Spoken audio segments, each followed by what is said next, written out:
Welcome back to a brand new episode of Dolphins HQ right here in the Baptist Health Studios. After Sunday's narrow defeat against the Chargers, the Dolphins go back on the road to face the Cleveland Browns. Both teams are looking to get back on the right track after 1-5 starts to the 2025 season. And these two teams met last year in Cleveland as the Dolphins kept their playoff hopes alive with a 20-3 victory. The 2025 meeting presents a bit of an NFL oddity as both teams are slated to start left-handed quarterbacks in this game. Anybody have a guess from the last time that happened was? You have to go all the way back to Michael Vick versus Tim Tebow.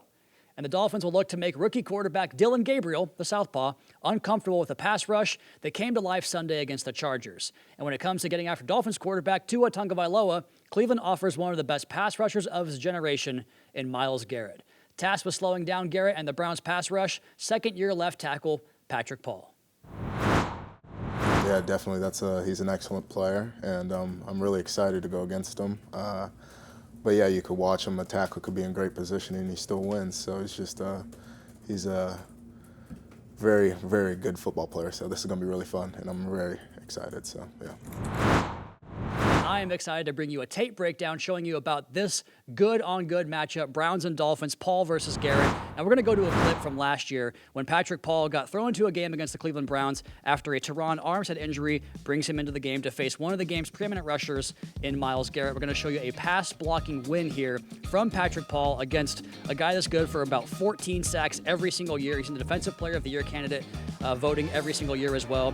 6'6", 275, 14, 16 sacks every other year, it seems like, for this guy. And he does it with power and speed and pass rush arsenal. He can do a little bit of everything. Let's go ahead and watch Patrick Paul, though, here first off the jump. And I want you to start with the footwork here. It always starts with the feet in any sport, but especially on the offensive line in football. This left foot, he's going to get width with the first step. If you pick that foot up and put it back down in the same spot, that's not good footwork there. But Patrick Paul doesn't fall victim to that. He gets width into this pass block set. And I want you to watch the way he closes ground right here with what's called a jump set. Go get the pass rusher.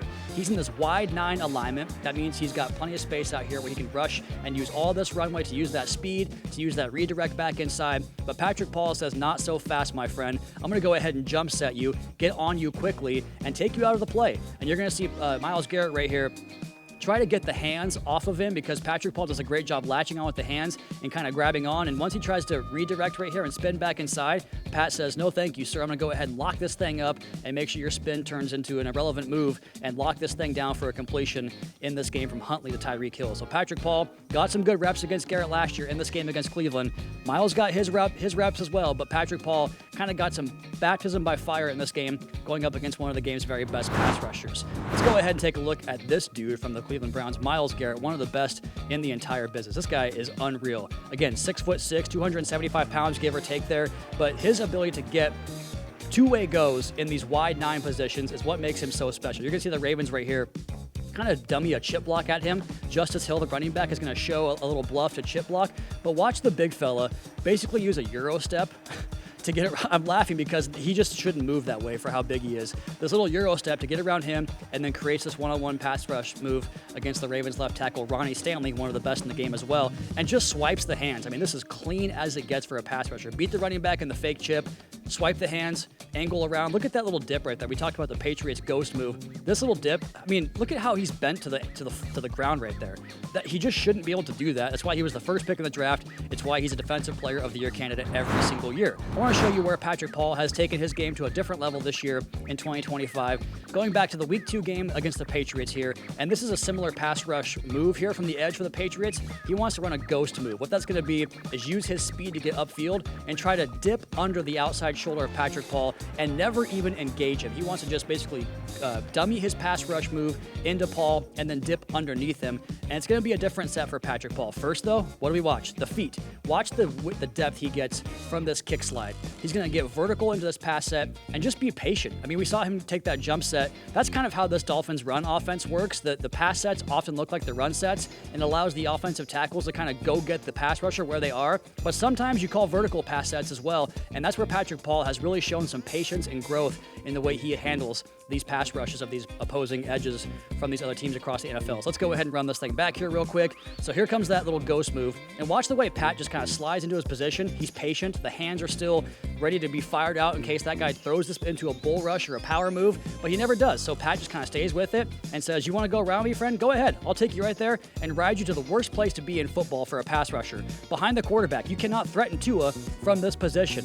And so Pat throws his hands and just rides him right out of the play. It's good contact. Look at that base. He's square to his target, in a good position to drive him back here behind the quarterback, and he goes ahead and obliges the pass rusher who wants to go around the corner, and it turns into a touchdown pass there to Jalen Waddle. For Patrick Paul, those jump sets, get hands on him early. If he wants to ride around the quarterback, ride him that way with the athletic ability as well. He has every move in his bag to handle the pass rush arsenal of Myles Garrett, whether it's speed, power, speed to power, Euro step, inside move. He can redirect. Patrick Paul can do it all. And going up against Myles Garrett this week, he's going to need his full bag of tricks against one of the game's best pass rushers.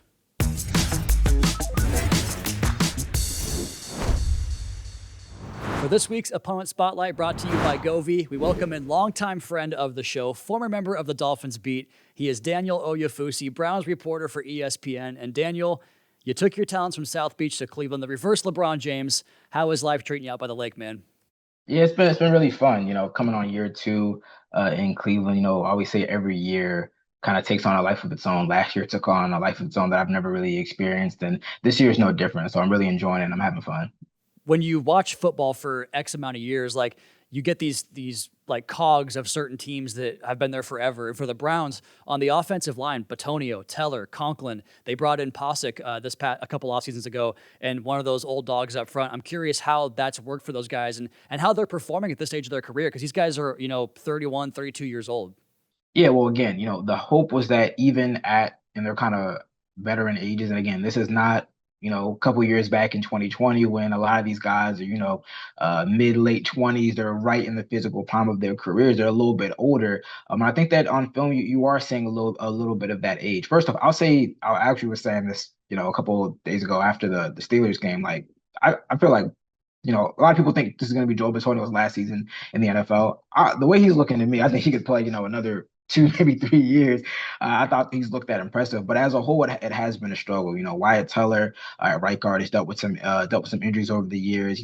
His pass block win rate, run block win rates, toward the bottom of the league amongst qualifying guards. But I think really the struggles that we've seen with this offensive line have come at the tackle position, where they've used 5 different players because of injuries. DeJuan Jones, who they were really hoping to lock down that left tackle spot, he suffered a season-ending leg injury in week 3. That's the third season-ending injury in as many years for him. Jack Conklin has been in and out the lineup with an elbow injury, and then he, is back in the concussion protocol. They traded for Cam Robinson a couple weeks back, but he struggled at left tackle, and then he's out again. So you really have not had a lot of continuity, really at the tackle spot. The quarterback in Cleveland right now is Dylan Gabriel, and I'll be curious to get your take on, maybe I don't want to say the word leash, but what the thought is there in terms of Gabriel and then possibly Shadur Sanders getting his first action at some point down the road, if it's close at all. I'd love to get your take on that. But before we do that, tell us about Dylan Gabriel, because you've had the chance to watch him throughout OTAs, throughout the draft process, throughout training camp, all this stuff. Tell us about his progress and what got him into a position to be the number 2 quarterback this year behind Flacco and ultimately the starter here, 1/3 of the way into the season. He really impressed the Browns through the pre-draft process with his recall of concepts, his processing. They believe that as a guy who had played 6 years and been in 3 different programs and been in a lot of different schemes, they believe that there was a lot of carryover into what the Browns were going to ask him to do in the NFL. And they put him through this workout where and it was described to me as like the opposite of the cursory workout that they put through Cam Ward, because they had no questions about his arm talent. So they really put Dylan through a really extensive workout to see what his arm was like, and he really aced it. So when they drafted him in the 3rd round, it was maybe like a bit of a reach to some people, but they viewed him as a player who was ready to play sooner rather than later. And we saw that in OTAs and training camp, where he was getting a good or a decent amount of first team reps. And a lot of people were like, why is he getting it? Why is Shador not getting it? Well, the thing is, they just viewed him as a player who was, more along and more prepared coming into the NFL as opposed to Shador.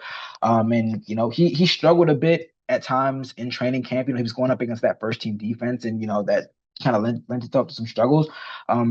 But he did impress them in the preseason. He had some nice 2-minute drills, and that really kind of led them to trading Kenny Pickett in a sense, because they were like, hey, like we got a guy who's ready for that 2 spot and maybe closer to being ready to play than we imagine. And obviously they trade Flacco, they bench Flacco, and then they trade him last week. But they believe that he's done the right things, like in the week to be ready for that backup spot, to prepare to play, and now they think that he's ready to be a starter. I'm really curious to get your take on how the defense sort of orbits around Myles Garrett. He's the kind of player where everything kind of, funnels into what can we do to help Myles get the most out of Myles Garrett, right? So I'm curious to get your take on that and how they scheme it up to give Garrett more opportunities to go after the quarterback. Yeah, well, I'm sure Myles Garrett usually lines up, opposite the left tackle, the right side of the defense.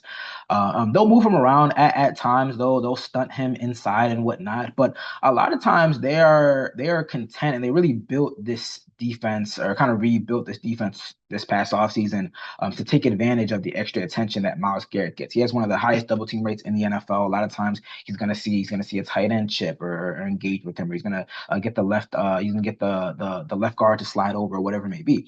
So that opens a lot of opportunities on the interior of the defensive line and offensive line, comparatively. So they really wanted to get guys who could take advantage of the one-on-one opportunities on the interior of the defensive line. And that's why we saw them sign Malik Collins, who's had a really, really great season through 6 games. That's why they drafted Mason Graham with the 5th overall pick, because they saw him as a guy that was they said a tailor-made or a perfect fit for this defense, with his ability to cut through the defensive line and really be in a penetrating defense. And also they thought that he had a real potential as a pass rusher. So they want guys who can take advantage of those shifts and those one-on-one opportunities. Good stuff all around. One more question here for you, Daniel. Finishing up talking about the back end of the defense and the coverage structure, and tell us about how this coverage could attack the Dolphins' passing game, and specifically how Denzel Ward impacts that. This is a Jim Schwartz defense that is very, very confident in their ability to play a very simplistic manner. And Myles Garrett even kind of alluded to a couple weeks ago before they played the Lions. He said, we like to man up, we like to man up on the outside, put our guys on an island, and let them rock. And I was really interested in that matchup last year because, we know the history of the way teams have played the Dolphins, and not wanting to play one high and playing a lot of shell coverage and whatnot. But like the Browns don't do that. They play some of the highest rates of cover 1, of man coverage, of cover 3. They don't rotate. They don't shadow wide receivers a lot. Denzel Ward will stay on the left side of the field. Tyson Campbell, the new cornerback that they just traded for last week, he usually plays on the right side, and that's what they did against the Steelers.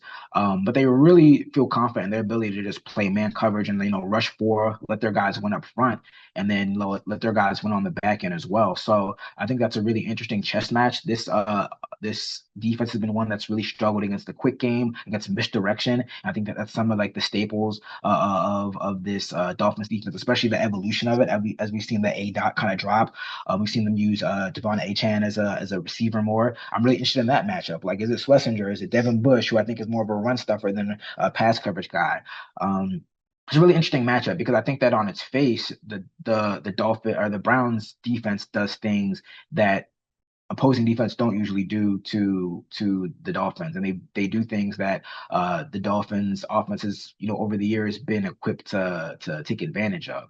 So how much do they shift it? I don't think they shifted it much in the last matchup, but obviously Tua Tagovailoa wasn't in the lineup. So do they change it? I tend to believe that Jim Schwartz is gonna play to his strengths and let those guys man up and win on the outside like they've grown accustomed to. He is Daniel Oyefusi on Twitter, at Daniel Oyefusi, I should say, Cleveland Browns reporter for ESPN. Daniel, it was great to see you, man, and again, so good to see you succeeding up there. Keep killing it. We'll talk to you soon, man. Likewise, man. Thanks for having me.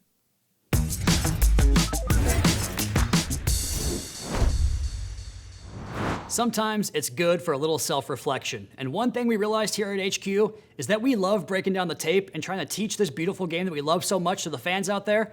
But those segments can be sometimes full of football jargon that might as well be a different language. So we thought, what if we spent some time teaching what some of those phrases mean? What coverages are designed to do, and how passing concepts are created to exploit said coverages, or how Miami's run game features so much schematic diversity up front. And with that, a new segment was born. A segment we aptly named Teaching Tape. So class is in session, and our first lecture is on the aforementioned run game and the pin pull concept. Tua hands off to Achane on first down with some room to run. There he goes. See you later. Touchdown, Miami. A 49-yard touchdown.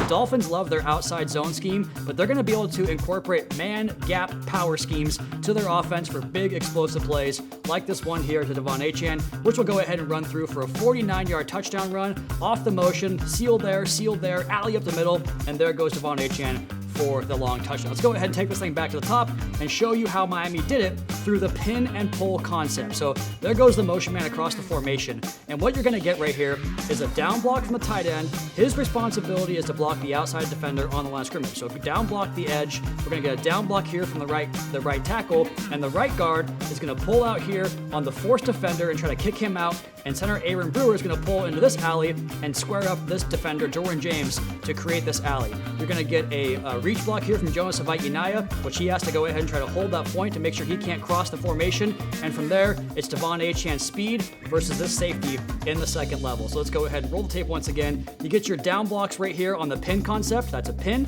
inside, and here comes the pull. Two pullers. Watch Cole Strange get out width and kick out that forced defender. Here comes Aaron Brewer, square up that block, and once you get this matchup, it's good night nurse. Long touchdown there for Devon Achane. So the Dolphins' ability to run their outside zone scheme and the ability to be flexible into this man scheme is a just general, really complementary type of offense for the Dolphins' running scheme right here. And what I like most about this is this outside defender. If your strength of the formation is receivers over here, opposed to being where Waddle and the motion man are here, this overhang defender becomes a reach block, which is tough for that position. But Julian Hill executes this pin block. So does Larry Borum. Cole Strange on the kick out. Aaron Brewer, seal here, alley there. Good night. Devon Achane, long touchdown run. That's the pin and pull concept. A nice complement to Miami's outside zone scheme. That will do it here for this episode of Dolphins HQ right here from the Baptist Health Studios. Don't forget to check out the Drive Time podcast, hosted by yours truly, available 5 days per week wherever you get your podcast. Also, subscribe to the Dolphins YouTube channel for new episodes of Mic'd Up, Coach McDaniel breakdowns, and media availabilities, and a heck of a lot more. We'll be back next week to get you ready for Week 8 at the Atlanta Falcons. Enjoy Week 7 in the NFL, and we'll see you soon.